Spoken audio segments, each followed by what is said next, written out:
जय माता दी मित्रों, बड़ों को प्रणाम और छोटों को प्यार। हर साल भाद्रपद मास के कृष्ण पक्ष की तृतीया तिथि को हरतालिका तीज का व्रत रखा जाता है। हिंदू धर्म में हरतालिका तीज का विशेष महत्व है। अखंड सौभाग्य के लिए सुहागिन महिलाएं निर्जला व्रत रखती हैं। इस दिन मां पार्वती और भगवान शिव की विधिवत पूजा करने का विधान है। इसके साथ ही कुंवारी कन्याएं भी मनचाहा वर पाने के लिए इस व्रत को रखती हैं। हरतालिका तीज की व्रत कथा। एक बार भगवान शिव ने पार्वती जी को उनके पूर्व जन्म का स्मरण कराने के उद्देश्य से इस व्रत के महात्म्य की कथा कही थी।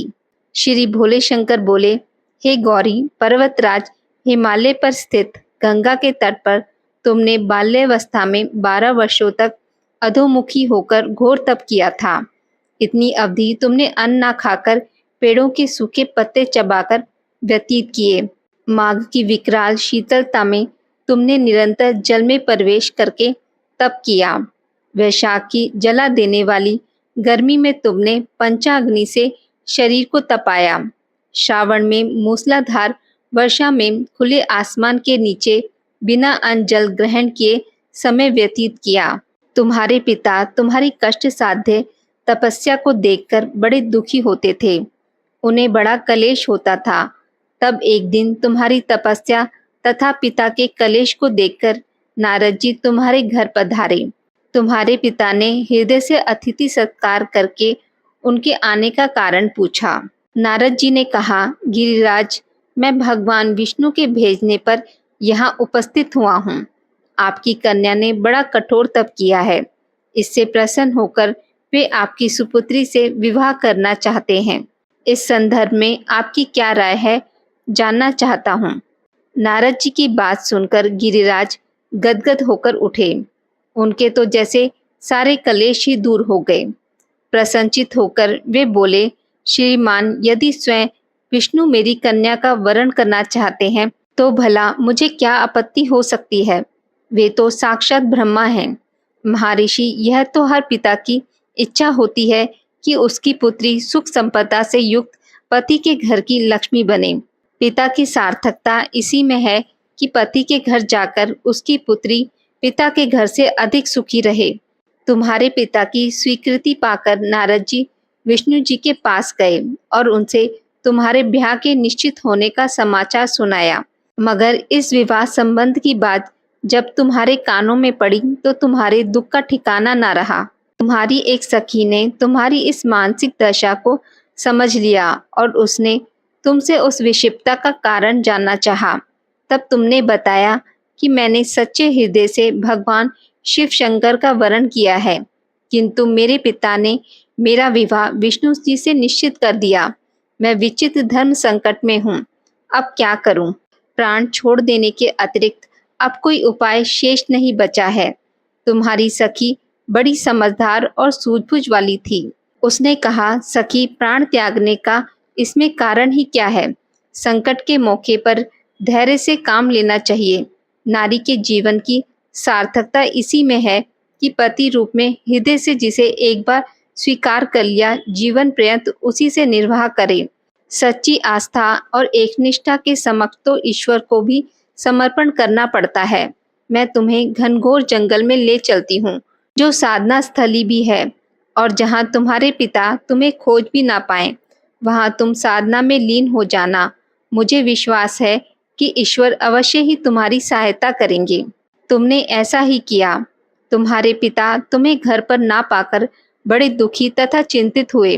वे सोचने लगे कि तुम जाने कहाँ चली गई। मैं विष्णु जी से उसका विवाह करने का प्रण कर चुका हूँ। यदि भगवान विष्णु बारात लेकर आ गए और कन्या घर पर ना हुई तो बड़ा अपमान होगा। मैं तो कहीं मुंह दिखाने के योग्य भी नहीं रहूंगा। यही सब सोचकर गिरिराज ने जोर शोर से तुम्हारी खोज शुरू करवा दी। इधर तुम्हारी खोज होती रही और उधर तुम अपनी सखी के साथ नदी के तट पर एक गुफा में मेरी आराधना में लीन थी। भाद्रपद शुक्ल तृतीया को हस्त नक्षत्र था। उस दिन तुमने रेत के शिवलिंग का निर्माण करके व्रत किया। रात भर मेरी स्तुति के गीत गाकर जागे। तुम्हारी इस कष्ट साध्य तपस्या के प्रभाव से मेरा आसन डोलने लगा। मेरी समाधि टूट गई। मैं तुरंत तुम्हारे समक्ष जा पहुंचा और तुम्हारी तपस्या से प्रसन्न होकर तुमसे वर मांगने के लिए कहा।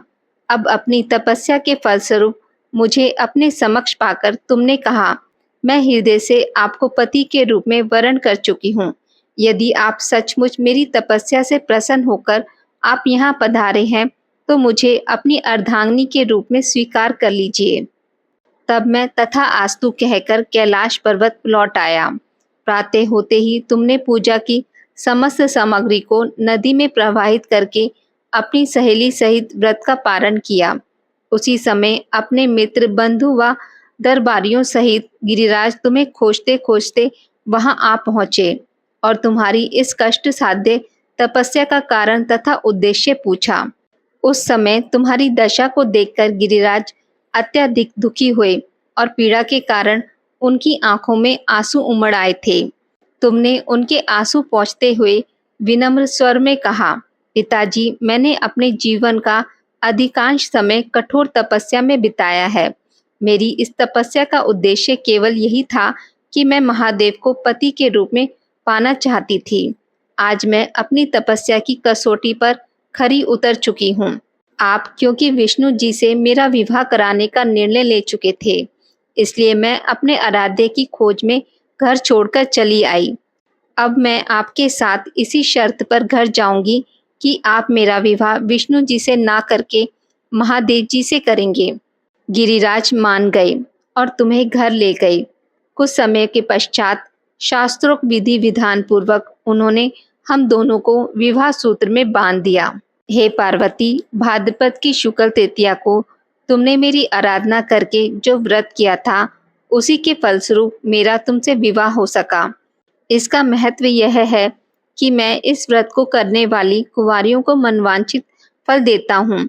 इसलिए सौभाग्य की इच्छा करने वाली प्रत्येक युवती को यह व्रत पूरी एकनिष्ठा तथा आस्था से करना चाहिए। माता पार्वती की आरती। जय पार्वती माता, जय पार्वती माता, ब्रह्म संतान देवी शुभ फल की दाता। जय पार्वती माता, अरिकुल पदम विनाशनी, जय सेवक त्राता। जग जीवन जगदम्बा, हरिहर गुण गाता। जय पार्वती माता, सिंह को वाहन साजे, कुंडल के साधा। देव बंधु जहाँ गावत, नृत्य करत था। जय पार्वती माता, सतयुगशील सुर सुंदर, नाम सती कहलाता। हेमांचल घर जन्मी, सखियन रंग राता। जय पार्वती माता, शुंभ निशुंभ विदारे, हेमांचल स्याता। सहस भुजा तनु धरि के, चक्र लियो हाथा। जय पार्वती माता, सृष्टि रूप तुम ही जननी, शिव संग रंग राता। नंदी भृंगी बिन लाही, सारा मद माता। जय पार्वती माता, देवन अरज करत, हम चित को लाता। गावत दे ताली, मन में रंग राता। जय पार्वती माता, श्री प्रताप आरती मैया की, जो कोई गाता। सदा सुखी रहता, सुख संपत्ति पाता। जय पार्वती माता। बोलिए माता पार्वती और भगवान शिव शंकर की जय। आज की इस वीडियो में बस इतना ही। मित्रों, अगर आपको मेरी वीडियोस पसंद आती हैं तो इसे लाइक और शेयर ज़रूर करें और पूजा पाठ से जुड़ी जानकारी के लिए मेरे चैनल को सब्सक्राइब करना ना भूलें। धन्यवाद।